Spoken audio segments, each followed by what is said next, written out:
बिस्मिल्लाहिर्रहमानिर्रहीम। Amazon advertisement आपका launching and ranking, मतलब ये कि हमने अब अपनी प्रोडक्ट को लॉन्च करना है और रैंक करना है, ये दो काम करने का टाइम है। और पिछला जो सेशन था हमारा वो लिस्टिंग क्रिएशन का था। लिस्टिंग क्रिएशन जब हमने किया तो उसमें एक चीज जो डेट हमने सेट किया था वो 3 महीने के बाद का किया था, लॉन्च डेट या सेलिंग स्टार्टिंग डेट। तो ये दो डेट्स जो थे, मैंने कहा था कि इसको क्या करेंगे, 3 महीने आगे की डेट डालेंगे। उसकी वजह थी, अब जैसे ही अमेज़ॉन आपके स्टॉक को रिसीव करेगा तो रिसीव करने पर आपके डैशबोर्ड पे काउंटिंग शुरू हो जाएगी कि इतने इतने इतने यूनिट्स जो है वो रिसीव हो गए। इसका मतलब ये कि अब आप सेलिंग करने के लिए रेडी हैं। You should be basically making strategies कि आपने कितना बजट है, ये सब चीजें आप पहले कर चुके होंगे, जो कि मैं भी बताने वाला हूँ। तो जब चीजें रेडी होंगी तो आपके कैंपेन्स बनाने का टाइम, रिव्यूज, रेटिंग, इन सब चीजों का टाइम है जो कि आपने उस पर गियर अप करना है। तो अब जैसे कि आपका आइटम आज रिसीव होना शुरू हो गया, आप जाएंगे डैशबोर्ड पे, अपनी लिस्टिंग को एडिट करेंगे और एडिट करके लॉन्च डेट आज से चेंज कर देंगे। जब लॉन्च डेट आज से चेंज हो जाएगा तो एक फेवर है अमेज़ॉन की तरफ से जिसे हनीमून पीरियड कहते हैं। हनीमून पीरियड क्या होता है कि आप क्योंकि अपनी प्रोडक्ट को न्यूली लॉन्च कर रहे होते हैं तो सबसे पहले तो उसको वो एक न्यू रिलीज का टैग देगा। न्यू रिलीज टैग देने के बाद आपकी प्रोडक्ट को डिस्प्ले करवाएगा बायर के सर्च टर्म के अगेंस्ट, और आपको रेलेवेंसी मिल रही होती है, आपकी लिस्टिंग को सर्च टर्म से रेलेवेंसी मिल रही होती है, आपके कीवर्ड इंडेक्स हो रहे होते हैं। तो ये 7 से 10 दिन के अंदर अमेज़ॉन आपको फेवर देता है, वरना ये सर्विसेज पेड होती है। अमेज़ॉन आपके प्रोडक्ट को ऐसे नहीं दिखा देता, क्योंकि लाखों प्रोडक्ट्स हैं, आपकी प्रोडक्ट जाके आखिर में बैठेगी तो वहां से उठ के आना मुश्किल है। तो आप क्या करते हैं, मार्केटिंग कैंपेन चलाते हैं, पैसा खर्च करते हैं इसके लिए।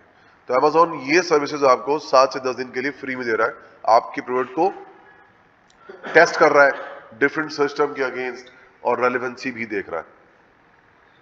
तो ये आपका हनीमून पीरियड में होता है, और जैसे ये खत्म होगा आपकी प्रोडक्ट जो है वो सिट डाउन।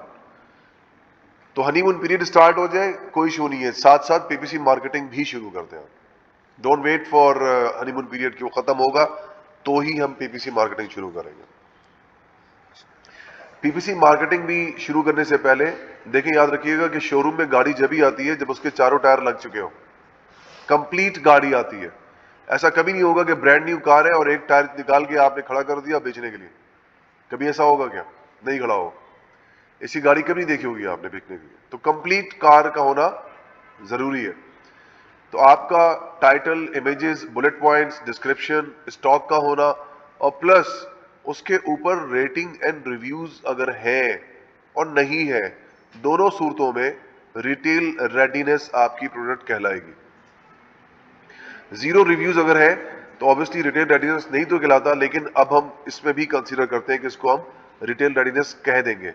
उसकी वजह यह है कि हम पहले ये कहा करते थे कि पीपीसी मार्केटिंग जब तक रिटेल रेडीनेस ना हो आप ना स्टार्ट करें। लेकिन अब क्या होता है कि जीरो रिव्यूज के ऊपर भी हम क्या करते हैं, मार्केटिंग शुरू कर देते हैं, सो नो इशू। लेकिन बेहतर क्या होगा कि आप कुछ रेटिंग रिव्यूज ले लें। देखिए, आपकी तर्कश में अगर 10 तीर है और 10 के 10 तीर आपने फेंक दिए तो आप कहोगे यार कि चलो 3 निशाने पे लगा। तो आप रिव्यूज ले रहे हो, आपने रिव्यूज ले लिया और आप मार्केटिंग कैंपेन स्टार्ट करते हो, तो फिर क्या होगा, आपके सेल आने के चांसेस ज्यादा होते हैं, कन्वर्जन के चांसेस ज्यादा होते हैं, क्योंकि सोशल प्रूफ मौजूद है। जबकि अगर जीरो रिव्यूज है आपकी स्पेंडिंग ज्यादा होती है और सेल ना आने के चांसेस ज्यादा होते हैं। तो या तो एक काम ये करें कि पहले से रेटिंग एंड रिव्यूज ले लें, 5, कम से कम 5 ले लें, वैसे 15 के ऊपर जो है वो रिटेल रेडीनेस कहा जाता है। और अगर जीरो रिव्यूज है तो फिर आपको वेट करना पड़ेगा, आपको marketing campaign keep spending and then wait for someone कि वो आपको रिव्यू या रेटिंग दे, तो उसके लिए आप इंतजार करेंगे। तो अब सवाल ये पैदा होता है कि भाई आपने प्रोडक्ट लॉन्च किया तो आप रेटिंग एंड रिव्यूज लाएंगे कहां से? पीपीसी मार्केटिंग शुरू करने से पहले कहां से रेटिंग एंड रिव्यूज आएगा? तो मेरे भाई रेटिंग एंड रिव्यूज लाने के लिए 10 तरीक़ाकार हैं।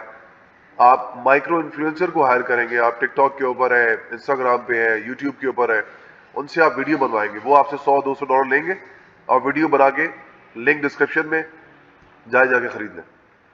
आ रही बात समझ? तो इस तरीके से ट्रैफिक कहां से आ रहा है? इन्फ्लुएंसर के थ्रू आ रहा है आपके प्रोडक्ट के ऊपर, लोग उसको बाय कर रहे हैं। क्यों? आपने 70% डिस्काउंट दे दिया, जान छुड़ाई। अब वो जो होता था ना कि अब इससे पहले काम हुआ करता था गिव अवेज, फ्री में देना, तो फ्री में देने से बेहतर ये कि आप क्या करें, 70% डिस्काउंट दे दें और इन्फ्लुएंसर को हायर करके वीडियो शाउट आउट कर दें। इससे ये होगा कि सोशल प्रूफ भी बन जाएगा, वीडियो भी बन जाएगी और उसके बाद आपकी सेल भी और रेटिंग भी आपको मिलना शुरू हो जाएगा।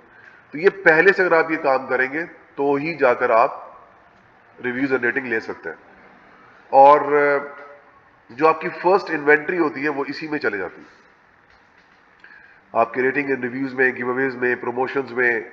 आप स्टेबल करने के लिए, इसको आप इंडेक्स करने के लिए, ब्रांडिंग करने के लिए, ब्रांड अवेयरनेस करने के लिए इसकी नजर हो जाती है और उसके नतीजे में पहली इन्वेंट्री में आपको लॉस होता है। हो सकता है 15, 20, 25, 30% लॉस हो जाए आपको। तो ये इंसान को जहन में रखना चाहिए कि जब मैं पहली इन्वेंट्री लॉन्च करूंगा तो मुझे नुकसान होगा। नुकसान आगे क्या होगा वो भी हम देखते हैं।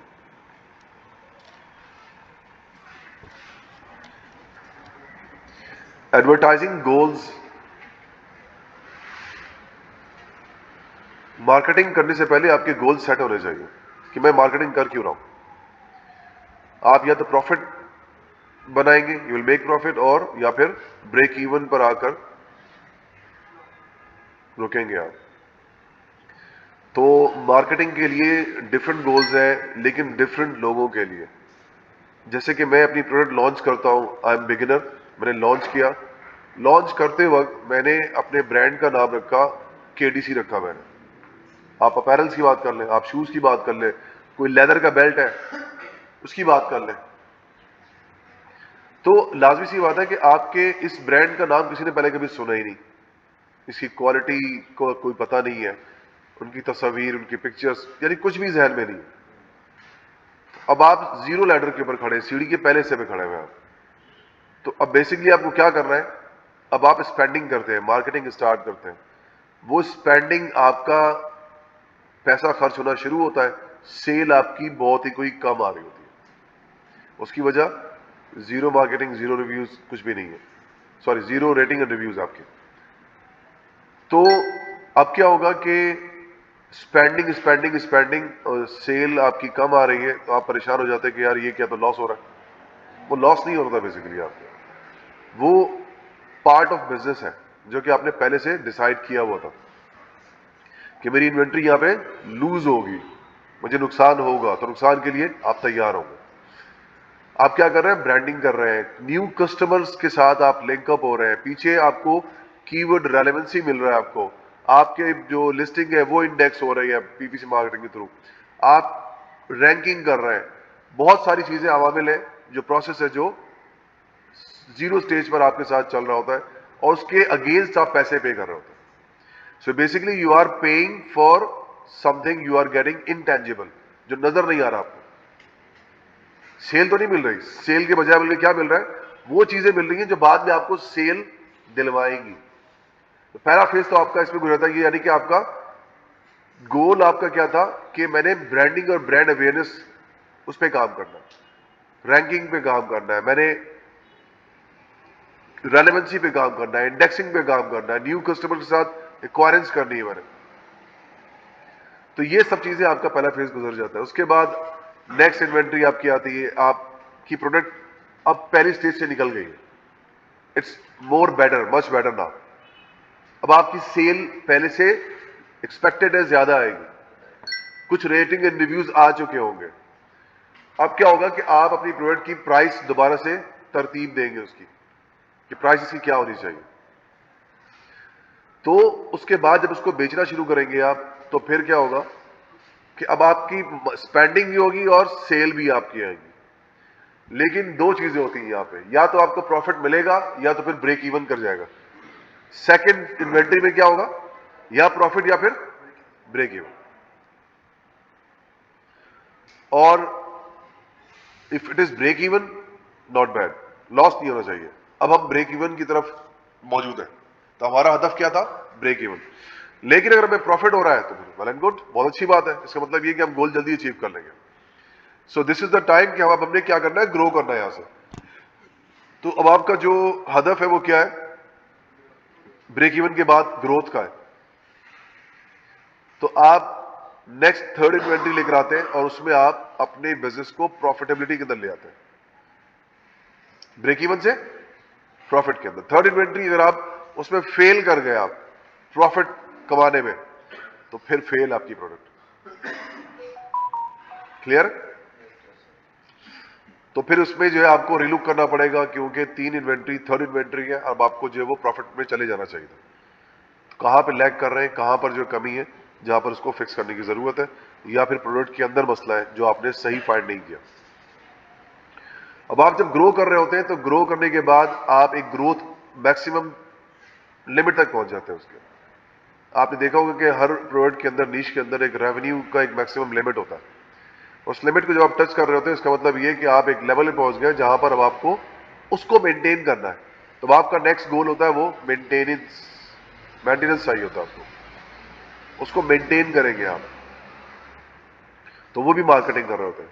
कोका कोला की एग्जाम्पल है, Coca Cola is still marketing their products, even के वो क्या है, नंबर 1 बेवरेज कंपनी है। वो क्यों मार्केटिंग कर रहे हैं, क्यों करोड़ों रुपए खर्च कर रहे हैं वो? ताकि वो उस नंबर 1 को मेंटेन करें।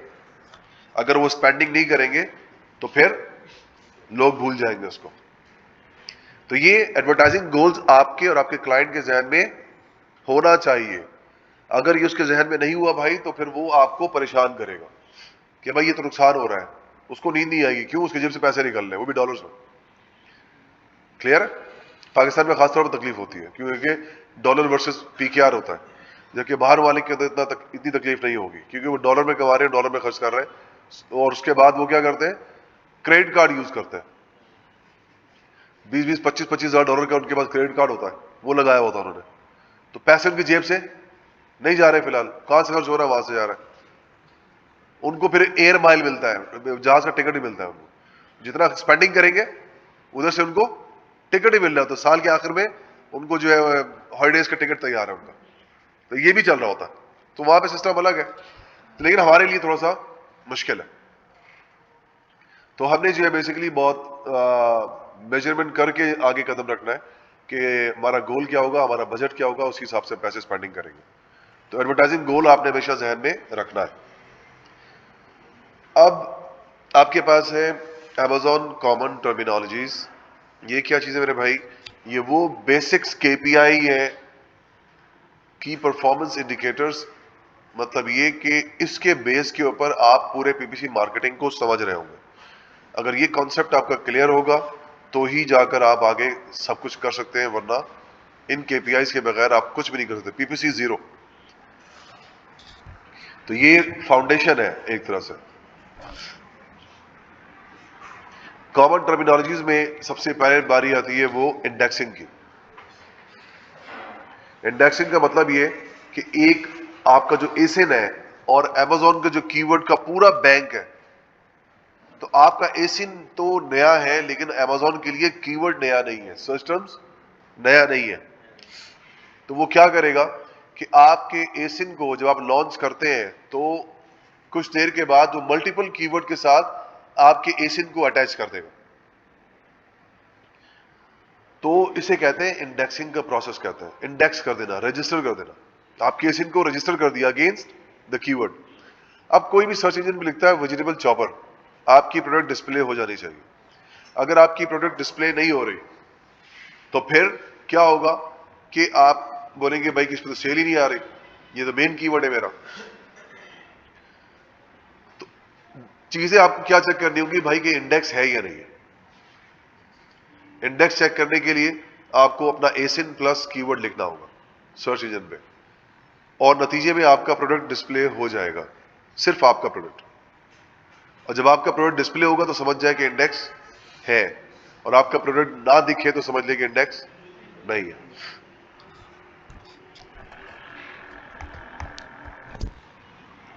बैचेस में आपके पास new release, best seller, Amazon choices.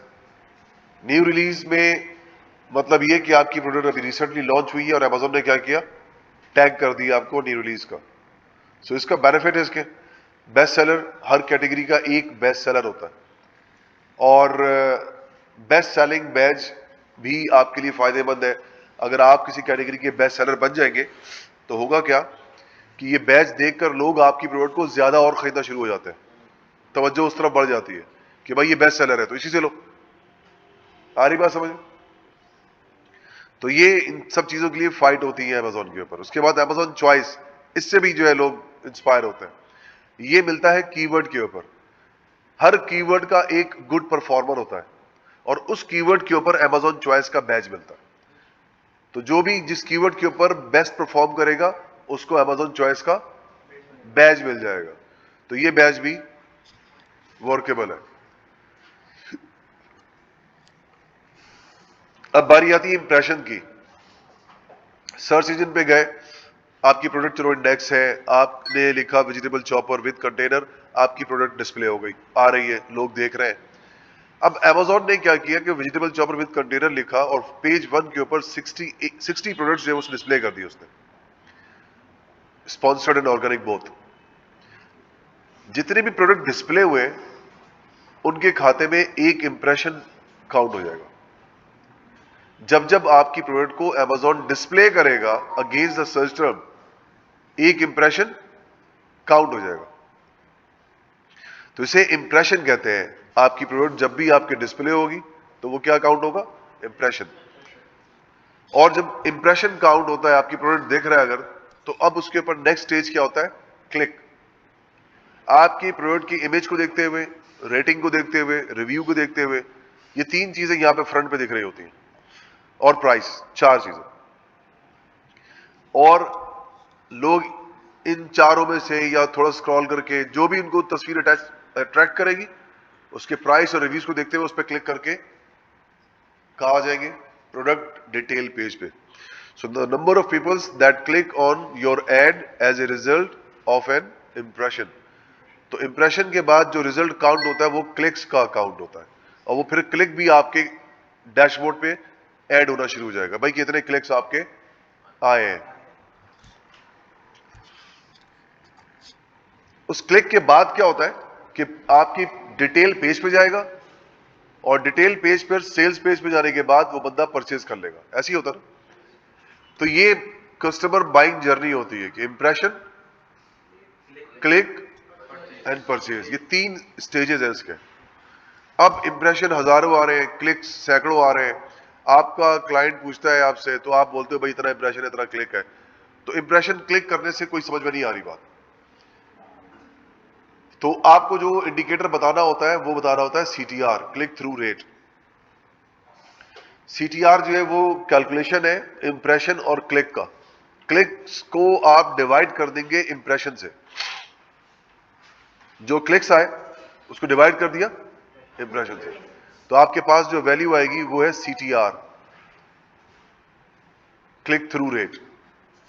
इस सीटीआर का परसेंटेज आपने बताना होगा, ये आपने नोट करना होगा डेली एक टाइम के ऊपर कि मेरा सीटीआर रात के 12 बजे पाकिस्तानी टाइम के ऊपर आज क्या था, कल क्या था, परसों क्या था। रोजाना आप क्या करेंगे, सीटीआर रिकॉर्ड करेंगे। सीटीआर आपका बढ़ रहा है, ये घट रहा है, आपको ये देखना होगा। बढ़ रहा है तो बहुत अच्छी बात है, इट मीन्स के लोग आपकी प्रोडक्ट को यहां पर स्टेज 1 के ऊपर लाइक कर रहे हैं, तभी वो क्लिक करके डिटेल पेज के ऊपर आ रहे हैं। तो कस्टमर तो लैंड कर रहा है आपके डिटेल पेज के ऊपर, तो क्लिक्स भी आ रहे हैं और सीटीआर मेरा बढ़ रहा है, तो फेज 1 तो मेरा बड़ा अच्छा चले गया। अब कस्टमर मेरा मौजूद है प्रोडक्ट डिटेल पेज के ऊपर, वो वहां पर मौजूद है, नेविगेट कर रहा है, इमेजेस देख रहा है, बुलेट पॉइंट्स देखा उसने, प्राइस देखा उसने, उसको समझ में आया तो वो क्या करेगा, बाय कर लेगा। और अगर समझ में नहीं आया तो वो क्या करेगा, वहां से निकल लेगा किसी और प्रोडक्ट के ऊपर। बाय तो उसने करना है। आपके बुलेट पॉइंट के नीचे ऐड चल रहे होते हैं, फ्रीक्वेंटली बॉट टुगेदर के सेक्शन के नीचे भी ऐड चल रहे होते हैं, वो कहीं पर भी जाके सिलेक्ट कर जाएगा,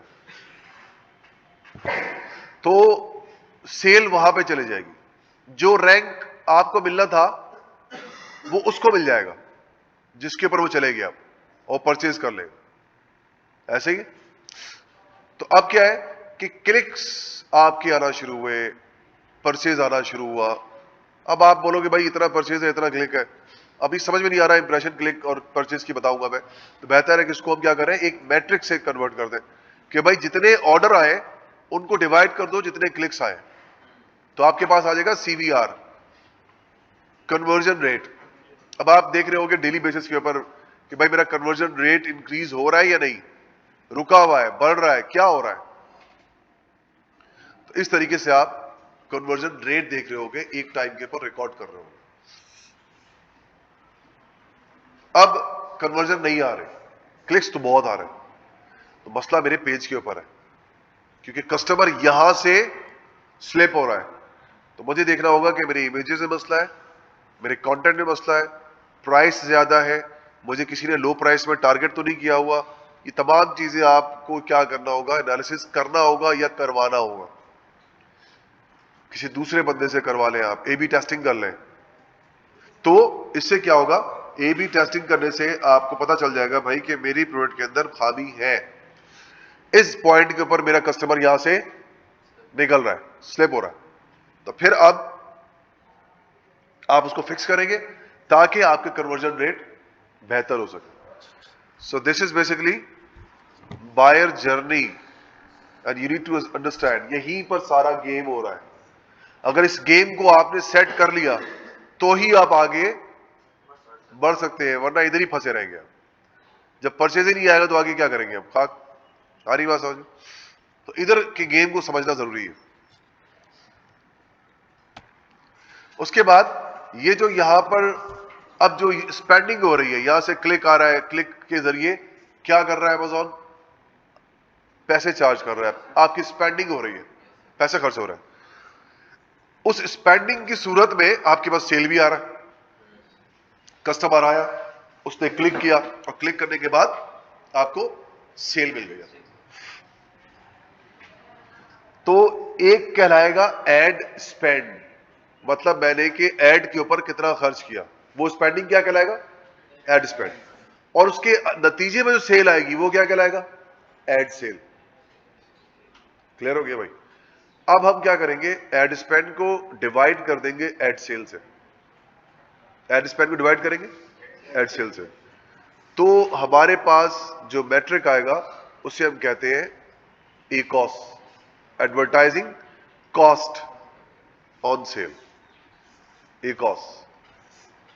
ACOS आप लोगों ने देखा था कि Amazon FBA रेवेन्यू कैलकुलेटर पे आप लोग जब मौजूद थे तो हमने देखा वहां पे कि हमने लैंडेड कॉस्ट डाला था, और टॉप पर वहां पे हमने देखा था 3 तरह की Amazon की प्राइसेस थी, storage, referral fees, FBA fees. इन तीनों को हमने जमा किया और लैंडेड कॉस्ट के साथ हमने ऐड कर दिया। जब ये कॉस्ट जमा हो गए तो हमारे पास जो कॉस्ट आया था वो ब्रेक इवन कॉस्ट था, मतलब वो कॉस्ट जहां पर ना आपको लॉस होगा ना फिर प्रॉफिट होगा। और एक परसेंटेज भी थी जिसको हमने कहा था ये हमारा ग्रॉस प्रॉफिट मार्जिन है। वो ब्रेक इवन कॉस्ट और वो परसेंटेज जो है वो हमारा ब्रेक इवन है। तो क्या है, ब्रेक इवन है हमारा। ACOS अगर ब्रेक इवन परसेंटेज पे आ जाए तो इट इज गुड, बुरा नहीं है। ये ऐसा ही है जैसे कि मैंने अपने बिजनेस के लिए 2 या 3 सेल्समैन रखे, 4 रीजन है मेरे कराची में, या 6 अजला है मेरे पास, 6 डिस्ट्रिक्ट के लिए मैंने 6 सेल्समैन रखे मैंने, क्या आपने इसको कवर करना, और मेरे प्रोडक्ट्स को उसने सेल करना शुरू किया। महीने में मुझे पता चला कि भाई कि जो भी टोटल सेल आया उसमें से जो मुझे मार्जिन मिला सबकी सैलरी कंप्लीट हो गई, सारे खर्चे निकल गए उसके। तो क्या हो गया, ये मेरी जेब से 1 रुपया भी नहीं गया, उन्होंने अपनी सैलरी खुद निकाली, तो ये ब्रेक इवन हो गया। मुझे नुकसान तो नहीं हुआ, तो मैं फायदे में हूं। क्यों फायदे में हूं, कराची के 6 जिले में मेरी प्रोडक्ट को भेजा गया, कस्टमर लिंकअप हुए, हुकअप हुए, नेक्स्ट टाइम पे आप सेल आने के चांसेस और ज्यादा बढ़ जाएंगे। हो सकता है शुरू के 3 महीने में स्ट्रगल करना पड़े, मुझे जेब से पैसा देना पड़े, ब्रेक इवन आपको फौरन नहीं मिलता, आप जब काम शुरू करते हैं तो नुकसान होता है, ऑफिस का खर्चा, एम्प्लॉय का खर्चा, पियून का खर्चा, चाय पानी का खर्चा, बिजली का खर्चा, ये क्या है? स्पेंडिंग है। स्पेंडिंग जब तक नहीं होगा उस वक्त तक अर्निंग भी नहीं होगा। तो जहन में पहले तो स्पेंडिंग ही रखना होगा आपको। तो एक कॉस ब्रेक इवन पे है तो गुड, ब्रेक इवन से नीचे उतर रहा है, more good, more better, much better. इससे क्या होगा कि आपका एक कॉस्ट जब नीचे उतरना शुरू हो गया, इसका मतलब ये कि आपकी स्पेंडिंग कम होना शुरू हो गई, सेल ज्यादा आ रहा है आपके पास, स्पेंडिंग के अगेंस्ट सेल बढ़ गया। लेकिन अगर यही इंडिकेटर बढ़ना शुरू हो जाए तो इसका मतलब ये कि आप लूज करना शुरू हो गए, आपकी सेल कम और स्पेंडिंग ज्यादा हो रही है। तो ये ए कॉस्ट होता है, और ए कॉस्ट को ही हमें ट्यून करना होता है, ट्यूनिंग एंड परफॉर्मेंस जिसे कहते हैं, ऑप्टिमाइजेशन। इसी ए कॉस्ट को हम ऑप्टिमाइज कर रहे होते हैं, किसी तरीके से ये नीचे आना शुरू हो जाए। और इसकी मिसाल जैसे एक है कि ड्रम में पानी है और उसमें लीकेज आ जाए, और लीकेज होने के बाद जो उसमें से गिरना शुरू हो जाए पानी, तो पानी जो गिर गया तो गिर गया, वो वापस तो नहीं डालोगे अंदर, स्पेंडिंग है वो आपकी स्पेंडिंग। आपने क्या शुरू किया, उसको लीक को सील करना शुरू कर दिया, तो वो आपने क्या कर लिया, सिक्योर कर लिया आपने उस स्पेंडिंग को जो कि वेस्ट हो रहा था।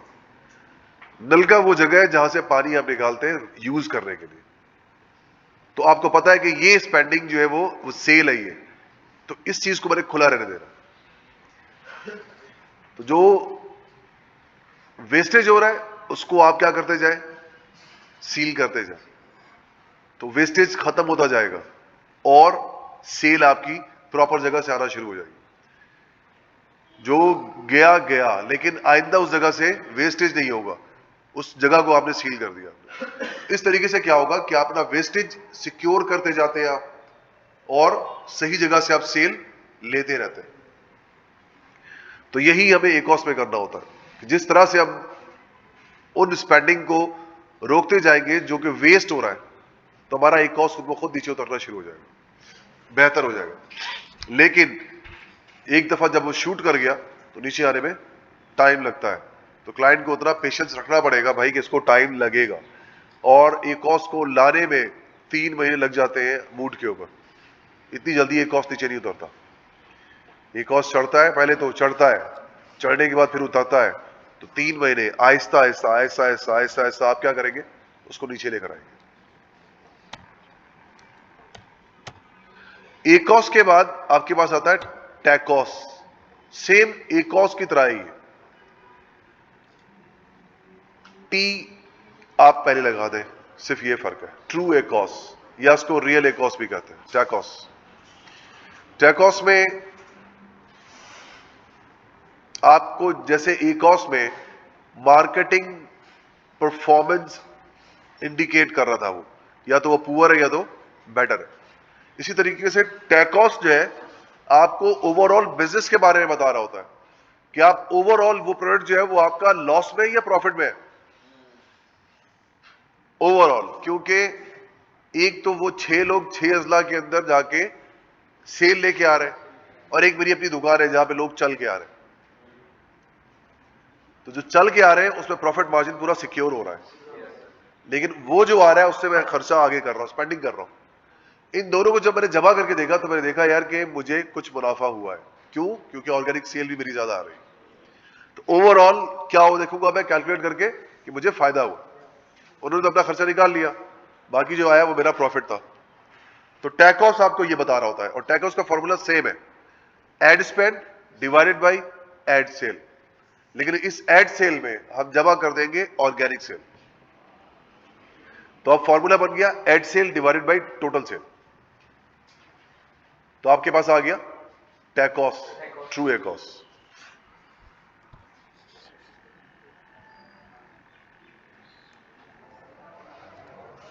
ट्रू एकॉस के बाद आपके पास आ जाता है ROAS। ये एकॉस का रिवर्स है, इसकी जरूरत तो नहीं है समझने की, लेकिन इसको फिर भी बता देना लाजमी है। ROAS return on ad spend, ये एकॉस का उल्टा है, आप एड सेल को डिवाइड कर देंगे एड स्पेंड से, तो आपके पास आ जाएगा ROAS, यानी कि स्पेंडिंग पर आपको रिटर्न कितना मिल रहा है।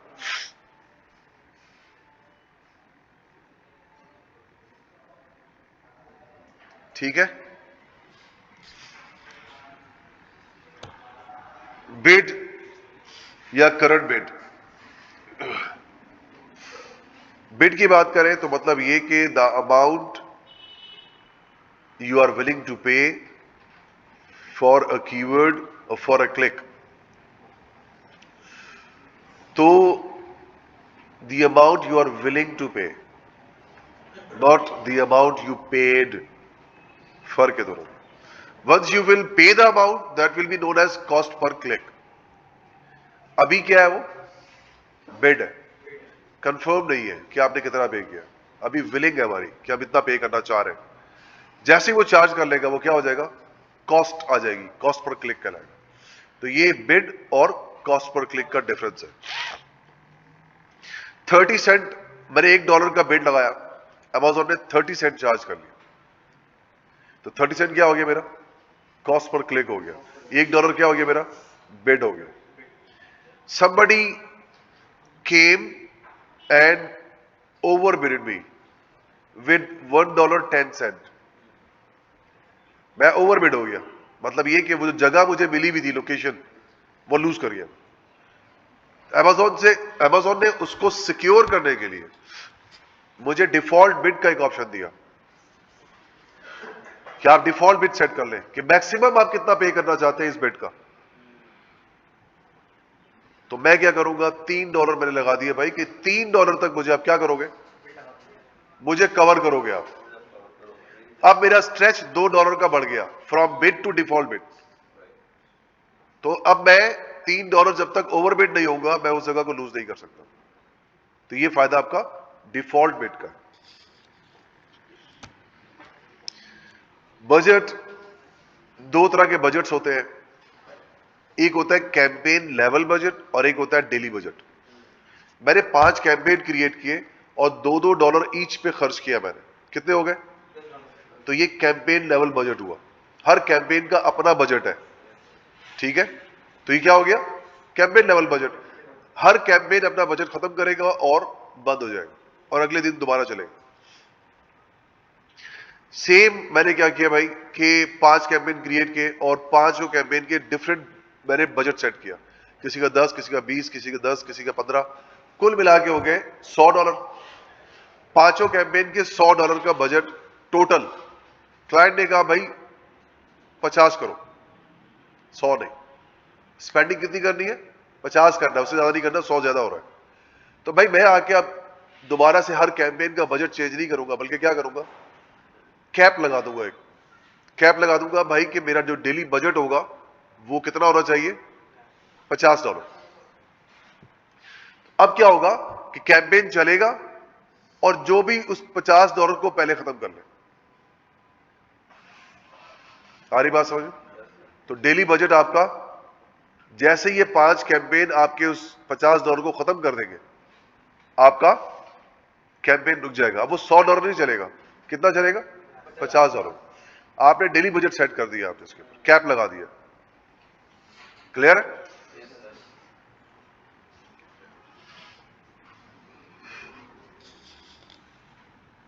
और अगर आपका डेली बजट लेट सपोज $50 आपने सेट किया और खर्च हुआ $45, तो अमेजोन $5 अगले दिन खर्च कर देगा।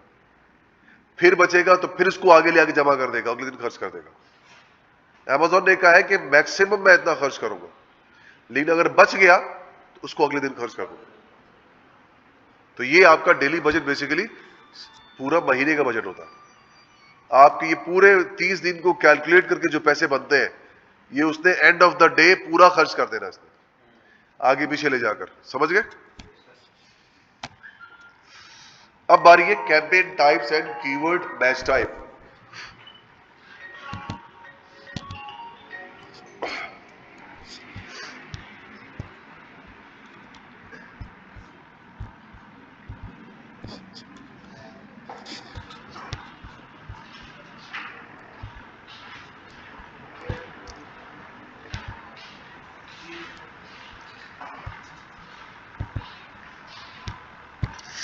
अच्छा, कैंपेन टाइप्स में आपके पास 3 तरह के कैंपेन्स होते हैं।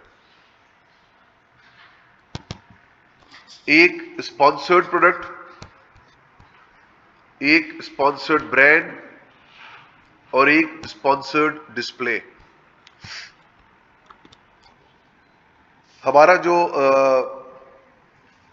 लर्निंग सेशन है वो स्पॉन्सर्ड प्रोडक्ट के ऊपर होगा।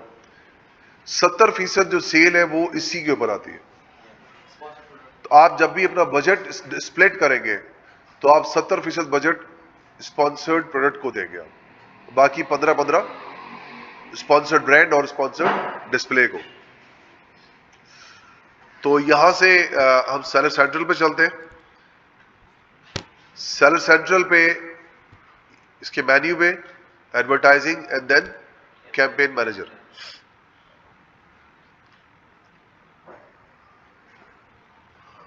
कैंपेन मैनेजर में और आप सेटिंग पे आए तो यहां पर आपको मिल जाएगा use campaign level budget, use daily budget.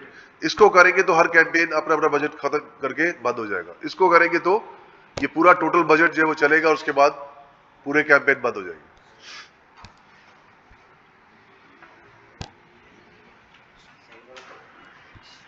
उसके बाद मैं यहां पर आता हूं क्रिएट कैंपेन में, कैंपेन क्रिएट करने के लिए। तो हमें कैंपेन क्रिएट करना होता है मार्केटिंग के अंदर, और 3 तरह के कैंपेन्स होते हैं। एक sponsored product, sponsored brand, sponsored display. Sponsored product आपने देखा होगा top of search, rest of search, rest of pages और प्रोडक्ट टारगेटिंग जो कि बुलेट पॉइंट के नीचे होता है, और फ्रीक्वेंटली बॉट टुगेदर के नीचे 2 लाइन चल रही है ऐड की। तो वो क्या है, बेसिकली सारे के सारे लोकेशन स्पॉन्सर्ड प्रोडक्ट्स के हैं। उसके बाद sponsored display, sorry brand. Sponsored brand में क्या है, वीडियोस है। आपने देखा होगा कि आपके सर्च पेज के मिडल में और लास्ट पे वीडियोस चल रही होती है, तो वो आपका स्पॉन्सर्ड ब्रांड कैसा है, वीडियो एड चल रहे होते हैं। स्पॉन्सर्ड डिस्प्ले, आपके जो बैनर्स चल रहे हैं, यहाँ पे ये देखिए बैनर्स है। बैनर्स नॉर्मली जो ओल्ड फैशन जो है वो बैनर चल रहा है टॉप पे, साइड पे, ये आपका स्पॉन्सर्ड डिस्प्ले हो गया। तीनों के पर्पस अलग अलग। Promote product listing, showcase your brand, branding करना, drive discovery and loyalty.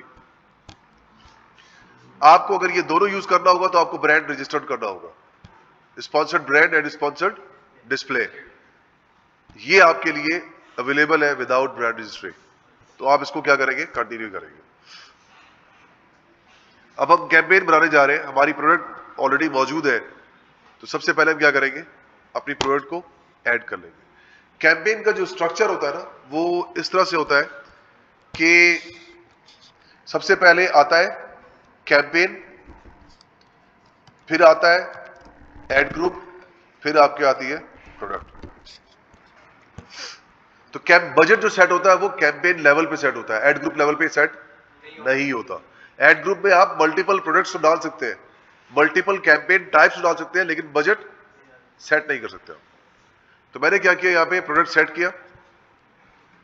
Campaign आपकी 2 तरह की होगी टारगेटिंग कैंपेन, एक ऑटो होगा और एक मैनुअल होगा। ऑटो कैंपेन में आपके पास कंट्रोल नहीं होगा, इसको हम डिस्कवरी कैंपेन कहते हैं, डिस्कवर करना। आपने पैसे दे दिए और अमेजोन को कहा भाई कि जाओ लेकर आओ जो भी रेलिवेंट है मेरे प्रोडक्ट से, सारे सर्च टर्म ला के दोगे, और वो फिर उसकी रिपोर्ट्स ला के देगा आपको, कितने इंप्रेशन थे, कितने क्लिक, कितनी सेल, सीपीसी क्या आया, स्पेंडिंग कितना हुआ, रेवेन्यू कितना बना, ए कॉस्ट कितना हुआ, सीवीआर कितना है, सीटीआर कितना है, ये सारे के सारे साथ में रिपोर्ट्स ला के देगा। क्योंकि डिस्प्ले होगा तो रिकॉर्ड आएंगे ना सारे।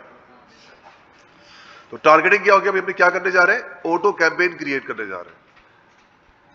बिड हमने सेट कर दिया, ये डिफॉल्ट बिड दे रहा है, तो सजेस्टेड डिफॉल्ट बिड से कहा भाई, हमने कहा $1 कर दो, ऑटो कैंपेन का बिड कम कर दे बिल्कुल, ताकि आप लो बजट के ऊपर डिस्कवरी कर सके। उसमें एक ऑप्शन आपके पास और है, वो क्या कहता है, set bids by targeting group. 4 तरह से ऑटो कैंपेन टारगेट करता है, close match, loose match, substitute and complement. Close match and loose match का ताल्लुक आपके सर्च टर्म से होता है। ये क्या लग देता है आपको, सर्च टर्म, या तो क्लोज मैच करेगा या तो लूज मैच होगा, ब्रॉड जिसे कहते हैं। सब्स्टिट्यूट एंड कॉम्प्लीमेंट आपको ये एसिन आके देगा, आपको ये एसिन्स के जरिए। ये क्या टारगेट करता है? एसिन्स के जरिए स्पॉन्सर्ड शो करता है। अब ये उसके बिड यहां पर लगे हुए हैं। आप क्या करेंगे? स्ट्रेटेजी का एक पार्ट ये भी होता है कि हम कैंपेन क्रिएट करेंगे और 4 कैंपेन क्रिएट करेंगे, और चारों कैंपेन में एक दफा ये ऑन करेंगे, एक दफा ये, एक दफा ये और एक दफा ये। तो एक वक्त में एक में क्लोज मैच, एक में लूज मैच, एक में सब्स्टिट्यूट और एक में 4 कैंपेन आपने अलग-अलग क्रिएट करके बजट सेट कर दिया आपने। Let it go. आप देखिए कौन सा कैंपेन आपके लिए आपके हक में बेहतर साबित हो रहा है। यू नेवर नो कि आपका कौन सा कैंपेन आपके लिए ज्यादा सेल लाना शुरू कर दे। प्रोडक्ट कैसे बिहेव कर रहा है उस जगह पे जाके जहां पे स्पॉन्सर्ड एड चल रहा है आपका। वैसे नॉर्मली क्लोज मैच ज्यादा बेहतर साबित हो जाता है। Set default bid, negative keyword targeting, इसको हम आगे बढ़ेंगे। उसके बाद आपके पास आता है कैंपेन बिडिंग स्ट्रेटेजी। ये भी समझना जरूरी है। हमारा बिड कितना था? $1। यहां कह रहा है dynamic bid up and down, यानी कि हम अमेज़न को कह रहे हैं भाई कि वो रियल टाइम में आपके बिड को 100% क्या वो 900% तक लेके जा सकता है। बिड आपका ऊपर लेके जा सकता है मैक्सिमम बिड, और नीचे ड्रॉप भी कर सकता है। $1 है, वो $10 भी हो सकता है, वो 4 भी हो सकता है, 5 भी हो सकता है, बिकॉज यू अलाउड कि आप इसको क्या करो, अप एंड डाउन कर सकते हैं। डायनेमिक बिड डाउन ओनली, $1 से बिड आपका नीचे खर्च करेगा अप टू $1, इससे ऊपर खर्च नहीं करेगा। तो जो भी बिड होगा वो क्लिक आपके पास आएगा, वो 70 सेंट, 75 सेंट, 80, 90, 95, इससे ज्यादा नहीं होगा। Fix bid it's same as down only, कि वो अप टू $1 खर्च करेगा, इससे ज्यादा खर्च नहीं करेगा। अप टू $1, अप टू $1 का मतलब तो फिक्स और डाउन में क्या फर्क हुआ?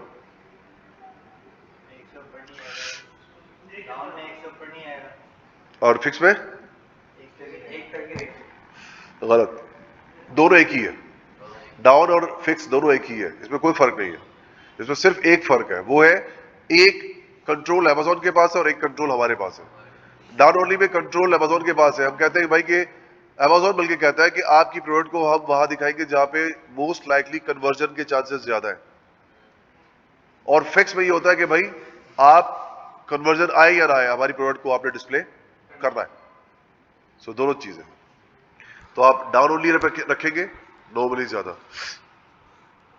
उसके बाद है placement, top of search, rest of search, product pages. इन तीनों जगहों पर अगर आपको टॉप प्लेसमेंट पे जाना है तो अपने बिड को परसेंटेज के हिसाब से बढ़ा दें। क्लियर है? तो आप क्या करेंगे? परसेंटेज बढ़ा देंगे, लेट्स सपोज 50%, 60%, और रिजल्ट जब आएगा आपके पास तो आप देखेंगे कि इंप्रेशन आ रहे हैं। अगर आ रहा है तो उसका मतलब डिस्प्ले हो रहा है, क्लिक हो रहा है उसका मतलब डिस्प्ले हो रहा है, और अगर इंप्रेशन क्लिक्स नहीं आ रहे इसका मतलब ये कि आपने बिड कम लगाया, उसको बढ़ाना पड़ेगा। 50 से आप क्या करें? 70 कर दें। अब आप दोबारा मॉनिटर करेंगे आ रहा है कि नहीं आ रहा है, 100 पे ले जाएंगे। आना शुरू हो गया उसका मतलब दिखना शुरू हो गया। अब देखें, पहले ऑब्जर्व करेंगे इंप्रेशन और क्लिक्स के ऊपर सेल आ रही कि नहीं आ रही। अगर सेल नहीं आ रहा तो उसका मतलब ये कि आपके वहां पे गड़बड़ है। So put it down and observe again, physically जाके ऑब्जर्व करें। तो ये आपका बिडिंग स्ट्रेटेजी और प्लेसमेंट था। अब आपने कैंपेन कौन सा क्रिएट किया? For vegetable chopper, it was auto campaign. और आप जब क्रिएट करेंगे तो लूज मैच, हर कैंपेन का नाम रख दिया आपने, लूज मैच, और उसके बाद डाउन ओनली। इससे आपको ये पता होगा कि भाई मैंने कौन सा स्ट्रेटजी में रखा है। इस तरीके से आपने पूरी नेमिंग कर दिया आपने। अब आपके पास 10 प्रोडक्ट हो सकते हैं, हर प्रोडक्ट के पता नहीं कितने कैंपेन होंगे, आप तो पागल हो जाओगे भाई, बोलो कि क्या करना है। तो ये नेमिंग जरूरी है।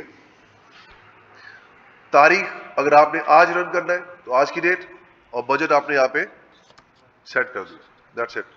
ये ऑटो कैंपेन था, ऑटो कैंपेन हमने यहां से लॉन्च कर देना, आपकी प्रोडक्ट लॉन्च हो जाएगी। दोबारा से हम जाते हैं कैंपेन मैनेजर में, ऑटो कैंपेन आपका क्रिएट हो जाता है। अब बारी किसकी है? सेकंड कैंपेन की, जो कि मैनुअल कैंपेन है। दोबारा से हम क्रिएट कैंपेन करेंगे, कंटिन्यू करेंगे, और ये आपके पास कैंपेन विंडो आ गया। अब यहां पे क्या है? मैनुअल कैंपेन हम चलाने जा रहे हैं, मतलब कंट्रोल किसके पास है? हमारे पास। तो ये आपके पास आ गया, प्रोडक्ट ऐड कर दिया आपने। अब की बार में टारगेटिंग में मैनुअल टारगेटिंग सेट किया हमने। मैनुअल टारगेटिंग में दो ऑप्शन आ रहा है, keyword targeting, product targeting. Keyword में कीवर्ड देना होगा, प्रोडक्ट में एसिन। तो इसका मतलब ये दोनों रिसर्च पहले से आपने करके रखने हैं, तभी आप कैंपेन क्रिएट करेंगे। कीवर्ड टारगेटिंग पे आ गए, इधर आपने पूरी लिस्ट प्रोवाइड करनी है जो कि आपने कैंपेन क्रिएट किया करना है। अब एक चीज समझिएगा यहां पे, पहले मैच टाइप, फिर हम आगे बात करते हैं। वेजिटेबल चॉपर, ये आपकी प्रोडक्ट कीवर्ड है, कीवर्ड ये है, और मैच टाइप कितने? 3। सबसे पहले बात करेंगे एग्जैक्ट मैच टाइप। कीवर्ड आपका वेजिटेबल चॉपर है, तो यही आपका एग्जैक्ट मैच टाइप होगा। Exact match type vegetable chopper है। फ्रेज की बात करेंगे तो फ्रेज में क्या होगा?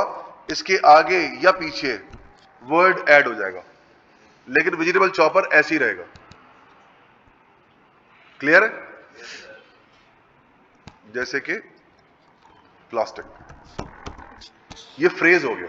आपने देखा कि vegetable chopper as it is यहां पर मौजूद है। उसके बाद है broad match type. Broad match type में जरूरी नहीं है भाई, वो दोनों फॉर्मूला यार नहीं चलता। इसमें यू होगा, अब मैं दिखाता हूं आपको, चॉपर विद लेट। तो यहां पर ये तमाम कीवर्ड को लेकर आएगा, या तो उसमें चॉपर होगा या तो उसमें वेजिटेबल होगा। इस मैच टाइप को हम कहते हैं broad match type.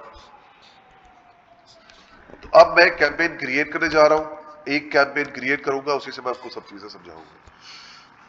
Suggested bid, आपके पास जो कीवर्ड रिसर्च किया हुआ था आपने, रेलेवेंसी स्कोर निकाला था आपने, आप उस रेलेवेंसी स्कोर के अंदर जो है 300 से नीचे जितने भी सर्च वॉल्यूम है उसको डिलीट कर देंगे आप।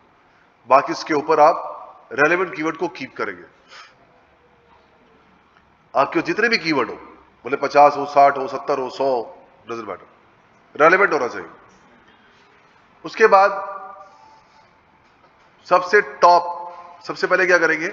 उस सर्च वॉल्यूम की शीट को सॉर्ट कर देंगे by search volume. Relevancy sheet को, सर्च वॉल्यूम के कॉलम को सॉर्ट करेंगे हाई टू लो, और उसमें से 3 कीवर्ड निकाल के अलग कर लेंगे। वो जो 3 कीवर्ड टॉप के है ना आपके, वो मेन कीवर्ड है, और उस मेन कीवर्ड को आप क्या करेंगे? अलग कर लेंगे एज ए गोल्डन कीवर्ड।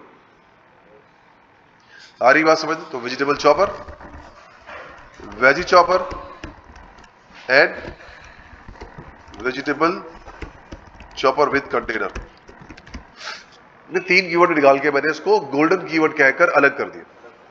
अब बाकी के जितने भी बचे हैं 100, 150, उन सबको मैं स्प्लिट कर दूंगा, 5-5 का बैच बना लूंगा।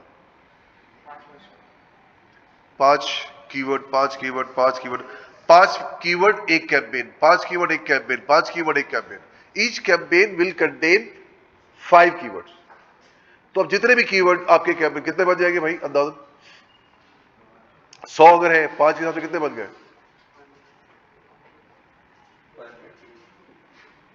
20 कैंपेन हो गए ना, क्या कैलकुलेशन नहीं आती क्या? तो 20 कैंपेन आपके क्रिएट हो जाएंगे। Each campaign will contain 5 keywords, और ये 3 जो है वो आपका गोल्डन कीवर्ड है, इसका कैंपेन अलग बनेगा। तो मैं क्या करने जा रहा हूं भाई? सबसे पहले बनाऊंगा एग्जैक्ट मैच टाइप। जो गोल्डन कीवर्ड है उसको हम सजेस्टेड बिड पे रहने देंगे। आप इसको ऐड करें, ये देखिए, ये इसने अपना बिड खुद यहां पर आपको दे दिया। और जो बाकी के 5 कीवर्ड होंगे उसके लिए क्या करेंगे आप? दोबारा से देखते हैं उसको।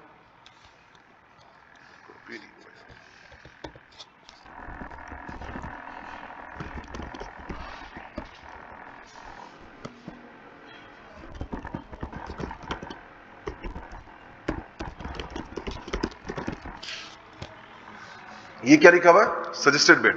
उसको हम क्या करेंगे? कस्टम बिड पे आए और यहां पर इसको 0.25 सेंट लोअर बिड के ऊपर सेट करें इसको। ठीक हो गया? लोअर बिड पे सेट जब करेंगे तो कस्टम से क्या होगा, इस सब के बिड को क्या कर देगा? 0.25। तो पहला आपने कैंपेन सजेस्टेड, बाकी सब कस्टम बिड। तो एग्जैक्ट मैच टाइप पे चल रहे हैं हम। नेगेटिव को रहने दें, कुछ नहीं करना एग्जैक्ट मैच टाइप में। डाउन ओनली रखेंगे यहां पर। प्लेसमेंट में अगर आपको इंक्रीज करना है 50% यहां से इंक्रीज कर दें। कैंपेन का नाम रखते हैं अब यहां पे manual exact. Vegetable chopper, manual exact. और क्या होगा? Golden keyword.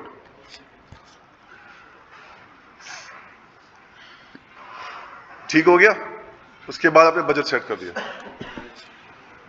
ये आपका एग्जैक्ट मैच टाइप का एक कैंपेन क्रिएट हो गया जो कि गोल्डन कीवर्ड था सजेस्टेड के ऊपर, और बाकी सब कस्टम के ऊपर। सही है?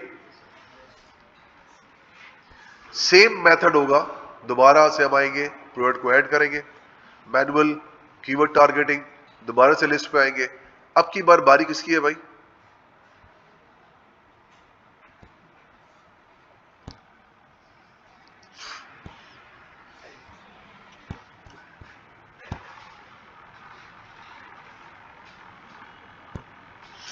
कुछ कीवर्ड मैं यहां से उठा लेता हूं। अब हम क्या करने जा रहे हैं? एग्जैक्ट के बाद फ्रेज बनाने जा रहे हैं। फ्रेज में कानून याद रखिएगा, जो कीवर्ड यहां पर ऐड होगा वही कीवर्ड नेगेटिव में भी ऐड होगा। नेगेटिव एग्जैक्ट क्या होगा? कभी भी आप नेगेटिव फ्रेज नहीं करेंगे, बल्कि क्या करेंगे? और इसको आप ऐड कर दें। आप ये ऐड हो गया, इसको भी नेगेटिव में ऐड कर दें, ऐड हो गया। अब क्या होगा कि जो फ्रेज है match type, exact match type पे काम नहीं करेगा। क्लियर है? Phrase match type exact match type पे काम नहीं करेगा, क्योंकि फ्रेज मैच टाइप के अंदर एग्जैक्ट मैच टाइप का कीवर्ड मौजूद होता है, वेजिटेबल चॉपर। तो पॉसिबली वो आप एक कैंपेन जो है, एक कीवर्ड पे दो कैंपेन काम कर रहे होंगे, एग्जैक्ट भी और फ्रेज भी। तो हमें फ्रेज पर ब्लॉक करना होगा कि आपने सिर्फ फ्रेज लाके देना है, इसका एग्जैक्ट लाके नहीं देना। तो हम क्या करेंगे? फ्रेज में सेम कीवर्ड नेगेटिव कर देंगे। उसके बाद डाउन ओनली रहने दें। इंक्रीज करना है तो आप इंक्रीज कर दें, इंक्रीज ना करें उसके ऊपर, सजेस्टेड के ऊपर इंक्रीज रहने दें। उसके बाद अब आपने क्या किया कि मैनुअल एग्जैक्ट आपके मैनुअल फ्रेज हो जाएगा ये। ठीक है? अब आप जो ईच कैंपेन का बना रहे होंगे, 20 कैंपेन बनेगा, तो उसको आपको नंबरिंग भी करनी होगी, 01, 02, 03, 04, 05। तो इस तरीके से आपके 20 कैंपेन जो है वो फ्रेज के ही बन जाएंगे। 20 एग्जैक्ट हो गया, 20 फ्रेज हो गए, एक गोल्डन कीवर्ड हो गया। इस तरीके से आपके कैंपेन मैनुअल और ब्रॉड भी ऐसी बनेगा। ब्रॉड में कोई नेगेटिव नहीं करना, ब्रॉड में कोई नेगेटिव नहीं करना, लेकिन ब्रॉड जब क्रिएट करें जब क्लाइंट के पास बजट हो। ब्रॉड आपको कीवर्ड तो बहुत लाके देगा, लेकिन कचरा ही बहुत लाके देगा, और उस कचरे के ऊपर आपका खर्चा बहुत ठीक ठाक हो जाएगा। तो ब्रॉड ऐसा नहीं काम की चीज नहीं है, बिल बहुत आएगा उसके ऊपर। तो अगर बिल देने का दिल है तो फिर क्लाइंट को जो है बोले ठीक है ब्रॉड मैच टाइप रन करते हैं, और फिर रन करें। आपका काम है कैंपेन क्रिएट करना, उसको इत्तला दे देना कि भाई हम 3 दिन देखते हैं कितना बजट आता है, उसके बाद फिर आगे चलेंगे। आपने स्ट्रैटेजी पूरा फॉलो करना है आपने। तो आपने मैनुअल एग्जैक्ट क्रिएट किया, manual phrase and manual broad.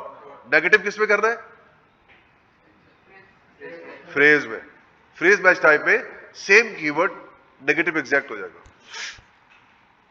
तो इस तरीके से आपके सारे कैंपेन, ऑटो कैंपेन और मैनुअल कैंपेन जो है वो बन जाएंगे। स्ट्रैटेजीज में यह भी होता है कि जिससे मैंने कहा कि 5 इन ईच ग्रुप, ऐसा भी होता है कि उसमें कहते हैं कि भाई 0 से लेकर 100 का एक ग्रुप, 100 से 500 का एक ग्रुप, सर्च वॉल्यूम, और फिर 500 से 1500 का एक ग्रुप, तो 1500, 2000, 2500, 3500, इस तरह से क्या करते हैं हम, सर्च वॉल्यूम का बैच बना लेते हैं, जितने भी कीवर्ड आ जाए उसके बाय सर्च वॉल्यूम। तो इस तरह से भी हम, ये भी स्ट्रेटजी का पार्ट होता है। तो डिपेंड करता है कि आप किसको फॉलो करते हैं। ऐसे भी होता है कि हर मेन कीवर्ड का अलग अलग कीवर्ड होता है, बजाय कि एक ही के अंदर डाल दिया, आपने क्या किया, सिंगल कीवर्ड ईच कैंपेन में।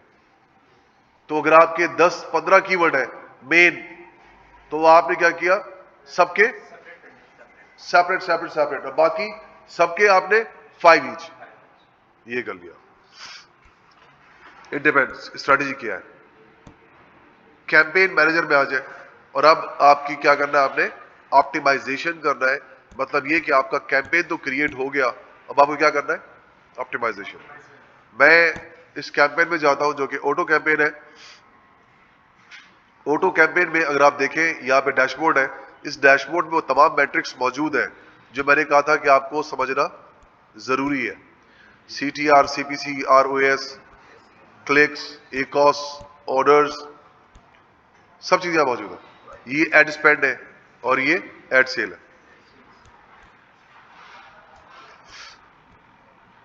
और यहां पे आपके पास ग्राफ आ रहा होगा, एड स्पेंड और एड सेल, इन दोनों को लेकर यहां पे ग्राफ आ रहा होगा।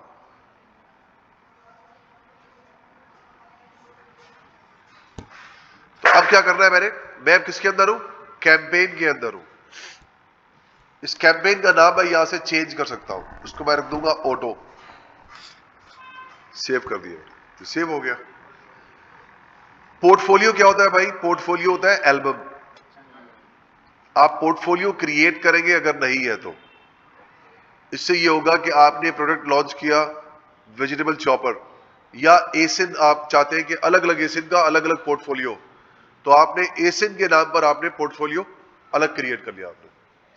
अब यहां पर आप पोर्टफोलियो बना होगा आपका, तो आप यहां से पोर्टफोलियो सिलेक्ट कर लेंगे। इसका मतलब ये कि आप जितने भी कैंपेन बनेगा वो सिर्फ एक एल्बम के अंदर जाएगा। लेट सपोज कि आपने 5 प्रोडक्ट लॉन्च किए, तो आपके पास 500 कीवर्ड हो सकते हैं, सॉरी कैंपेन, आपको नहीं पता चलेगा क्या करना और क्या नहीं करना। आप मैट्रिक्स एक साथ नहीं देख सकते, आप बहुत सारे मसले मसाले हो सकते हैं। तो आपको क्या करना होगा, पोर्टफोलियो सेट करना होगा। उसके बाद यहां से आप इसको एक्टिव और पॉज भी कर सकते हैं। डेट, स्केड्यूल, बजट सेट कर सकते हैं यहां से आप स्ट्रेटजी चेंज कर सकते हैं। अगर लो था उसको आप फिक्स ओनली कर लें। प्लेसमेंट चेंज कर सकते हैं, प्लेसमेंट इंक्रीज कर सकते हैं। तो ये आप कैंपेन के अंदर रहते हुए सेटिंग में आप ये काम कर सकते हैं। उसके बाद अब आ जाए ऐड ग्रुप के अंदर। ऐड ग्रुप में हमने क्लिक किया, उसके बाद प्रोडक्ट के अंदर आ गया बात कि भाई इस प्रोडक्ट के ऊपर हमारा कैंपेन क्रिएट हुआ है। अब बारी ऑप्टिमाइजेशन की है, तो हम क्या करेंगे, सर्च टर्म पे आएंगे। क्योंकि ये ऑटो कैंपेन है, टारगेटिंग के अंदर आपको वो 4 टारगेटिंग टाइप दिखाएगा ग्रुप। तो ये इसके इस वक्त क्या इंप्रेशन चल रहा है, बिड कितना है, ये देखिए ये बिड आ रहा है, ये इसका जो है वो करंट बिड है, आपने बढ़ाना है, घटाना है, इसको आपने बंद करना है, सब चीजें यहां से मुमकिन है। कस्टमाइज करते हैं आप, इसको ऑप्टिमाइज कर सकते हैं। लास्ट 65 डेज, आप चाहते हैं कि 30 डेज का आप डेटा ऑप्टिमाइज करें, तो क्या होगा, 30 डेज का डेटा आपको यहां पर शो करेगा। कॉलम्स अगर पूरे नहीं आ रहे या बहुत इजाफी आ रहे हैं, तो उसको आप सिलेक्ट करके सिलेक्टेड कॉलम्स को आप देख सकते हैं। ठीक है, मुझे एक कॉस्ट नजर नहीं आ रहा, तो मैं क्या करूंगा भाई, इधर जाऊंगा और इधर आके ई कॉस्ट को सिलेक्ट कर लूंगा, तो ई कॉस्ट तो यहां पे डिस्प्ले हो जाएगा। ठीक हो गया। तो जो भी अब इंप्रेशन है, इंप्रेशन भी नहीं आ रहा है यहां पे, क्लिक्स भी नहीं आ रहा है यहां पे, इंप्रेशंस एंड क्लिक्स। तो इंप्रेशंस हो गए, क्लिक्स हो गए, ये आपको सब पता चल रहा है। यहां पे आपके orders, sales, E cost, ROS, यहां पे CTR भी नहीं आ रहा, तो आप क्या करेंगे, CTR भी ऐड कर लेंगे वहां जाके। ये रहा, सीपीसी भी ले लें। तो अब आप डेटा रीड कर पाएंगे भाई के इम्प्रेशन, आपके क्लिक्स, आपका सीटीआर क्या है, वो तमाम चीजें इधर ही पता चल जाएंगी आपको। तो ये ऑटो कैंपेन था। सर्च टर्म में आए, इधर आपके पास डेटा आ रहा होगा क्या, कस्टमर सर्च टर्म। आपका जो प्रोडक्ट है जिन सर्च टर्म के अगेंस्ट डिस्प्ले हो रहा था, उस सर्च टर्म के लिस्ट कहां पे आएगा, यहां पर। इंप्रेशंस, क्लिक्स, सीटीआर, वही सेम चीज है, सेम चीज बार बार रिपीट होगा। मैंने करना क्या है, यहां पे क्लिक से सॉर्ट करना है, high to low. Click sort करेंगे और उसके बाद इसको ऑप्टिमाइज करेंगे। ऑप्टिमाइज किस तरह करना है, हमने देखना है कि 10 क्लिक और 0 सेल है और कीवर्ड इररेलेवेंट है, तो उस सर्च टर्म को हम कॉपी करेंगे और कॉपी करने के बाद नेगेटिव में आएंगे, इधर आके उसको नेगेटिव एग्जैक्ट कर देंगे। ये वो लीकेज था जो आप बंद करने जा रहे हैं, जहां से पैसे वेस्ट हो रहे हैं। उसके बाद सर्च टर्म में दोबारा आए, आपने देखा भाई कि एक सर्च टर्म आपको ऐसा मिला जिसमें 10 क्लिक तो है, सेल 0 है, लेकिन कीवर्ड रेलेवेंट था, उसको आप बंद नहीं कर सकते आप, बल्कि क्या करेंगे, उसका बिड कम कर देंगे। ऑटो में बिड आप कम नहीं कर सकते, सर्च टर्म का बिड कम नहीं कर सकते, तो आप क्या करेंगे, उस सर्च टर्म को यहां पर ब्लॉक करेंगे और ब्लॉक करने के बाद उसका एक मैनुअल कैंपेन क्रिएट कर लें, उसको एज ए कीवर्ड ऐड कर लें और वहां पर उसका बिड डाउन कर दें। कंट्रोल हो गया। ऑटो से उठा के कहां डाल दिया हमने, मैनुअल में, और ऑटो में इसको क्या कर दिया, नेगेटिव कर दिया। तो ये भी रास्ता बंद हो गया, जो कि लो पुअर परफॉर्मेंस कीवर्ड था, उसको उठा के हमने डाउन कर दिया। बंद नहीं किया हमने, नेगेटिव नहीं किया, नेगेटिव नहीं किया हमने, नेगेटिव हमने ऑटो में किया है, उसको कहां चला दिया हमने, मैनुअल में चला दिया। तो दैट इज वर्किंग। अब एक कीवर्ड ऐसा है या सर्च टर्म ऐसा है जिसकी 10 क्लिक 2 सेल आ गई है और कीवर्ड भी रेलेवेंट है, हम उसको मजीद 3 दिन और ऑप्टिमाइज करेंगे, मजीद उसमें सेल आ रही है तो हम उसको फौरन पिक करेंगे, उसका एक नया कैंपेन बनाएंगे, auto to manual good keywords, और उसके अंदर वो ऐड कर देंगे, उसका बिड भी बढ़ा देंगे और उसका बजट भी बढ़ा देंगे कैंपेन का। और ऑटो कैंपेन में आके क्या करेंगे, उसको ब्लॉक करेंगे। ऑटो कैंपेन से 3 चीजें ब्लॉक होंगी, क्योंकि ऑटो कैंपेन में हम कंट्रोल नहीं कर सकते। तो बिड कंट्रोल करने के लिए हमें या तो मैनुअल में मूव करना होगा, और बैड कीवर्ड को हम उसको ऑटो में ही ब्लॉक कर देंगे एंड दैट्स खत्म। तो ये आपके ऑटो कैंपेन की ऑप्टिमाइजेशन चलती रहेगी इसका।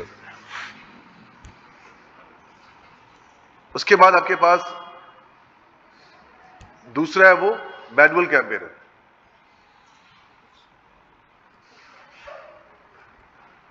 मैनुअल कैंपेन के अंदर जो रिजल्ट होगा वो डिफरेंट होगा ऑटो से। हम सर्च टर्म में आते हैं, सर्च टर्म में आप देखेंगे यहां पे 4 कॉलम डिफरेंट है। एक एक्शन, एड एज, कीवर्ड और उसका bid.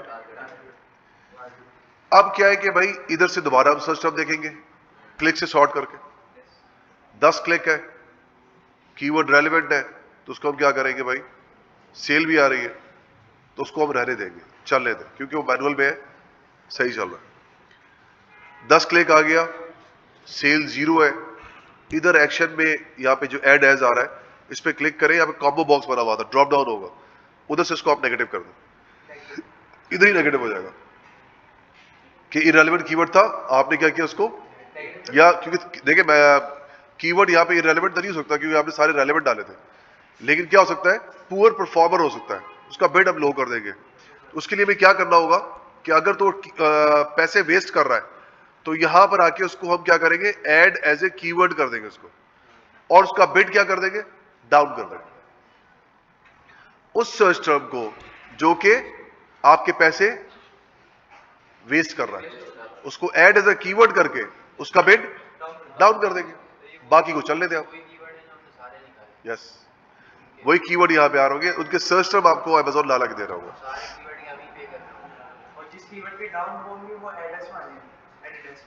Add as a keyword आएगा या तो फिर ऐड एज ए नेगेटिव होगा, दो में से एक एक्शन होगा।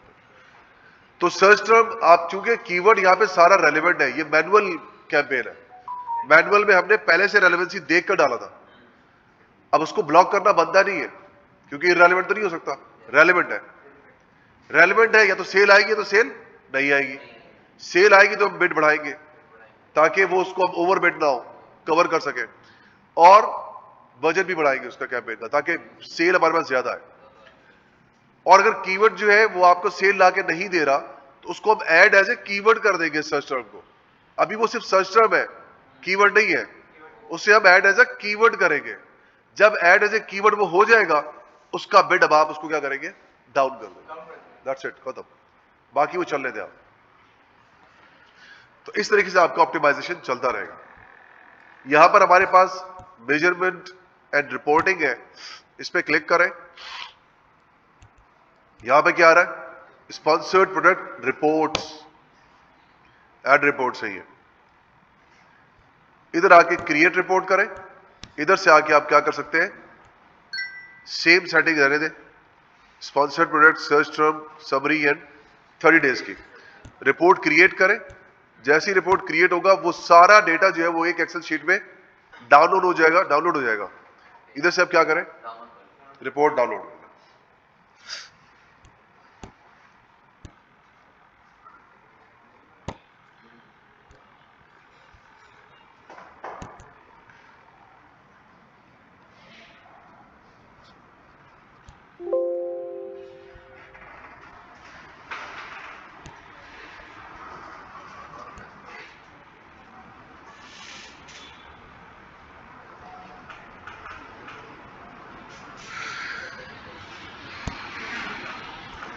ये रिपोर्ट आपके पास इस तरह से आएगी, और वही चीज जो अभी हमने वहां पे ऑप्टिमाइज किया था सेम आपके पास यहां पे आ रहा होगा। आपको एक्सेल पे काम आना चाहिए, किस तरह से एक्सेल पे काम करना है। क्लिक से सॉर्ट करेंगे, और सॉर्ट करके आपने क्या देखना है, सेल आपके पास है या नहीं। यहां पे आ रहा होगा एडवर्टाइज्ड, ये रहा।